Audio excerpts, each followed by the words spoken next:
नमस्कार दोस्तों, स्वागत करते हैं हमारे चैनल पंडित न्यूज भोजपुरिया में। आज हम बात करेंगे बिहार के काराकाट के चुनाव को लेकर। तो दरअसल मैं आप लोग बता दूं कि पवन सिंह और उपेंद्र कुशवाहा, राजा राम सिंह महतो ये लोग नामांकन करने गए थे, लेकिन बाद में पवन सिंह की मां नामांकन भरने पहुंची और उन्होंने बताया कि मेरा भी नामांकन किया गया है।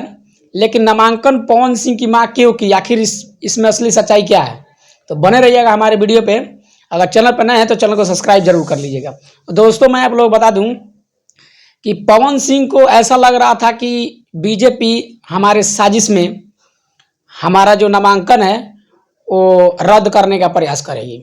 लेकिन अभी जो सरकार में है उसके आप प्रभाव जान ही सकते हैं। उनके पास साम दाम दंड भेद जो भी हो सबका प्रयोग किया जा सकता है राजनीति में। लेकिन पवन सिंह की मां राजनीति में अपना कदम उठा के जो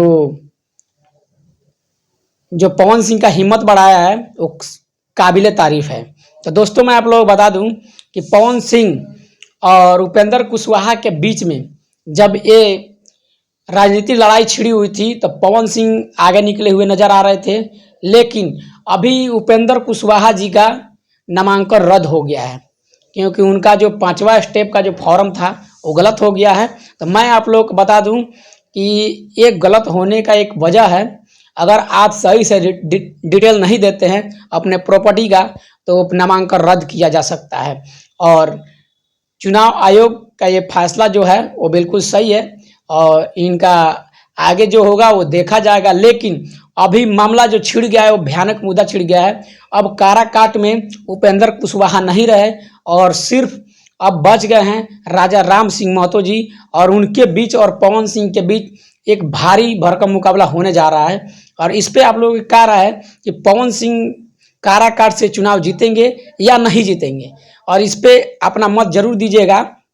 तो मैं आप लोग को एक और बात बता दूं कि बहुत प्रयास करने के बावजूद भी पवन सिंह आज आखिर में वो अपना कदम जो आगे बढ़ाए वो सच करके दिखाए। लेकिन उनका नामांकन नहीं रद्द होने का पिछला मुझे कुछ बातें याद आ रही हैं कि जब वो आसनसोल का टिकट लौटाए थे तो मीडिया वाले ने पूछा था, जब दिल्ली आए थे तो पूछा था कि आखिर आप क्या चाहते हैं और क्या नहीं चाहते हैं। तो लेकिन पवन सिंह ने अपना जवाब देते हुए कहा था कि अब जो भी होगा अच्छे के लिए होगा।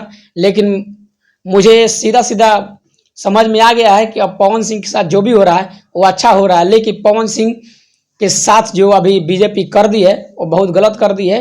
लेकिन आगे देखिए क्या होता है। अगर पवन सिंह को आप जितना देखना चाहते हैं तो हमारे कमेंट बॉक्स में एक बार पवन सिंह के लिए कमेंट जरूर कीजिएगा।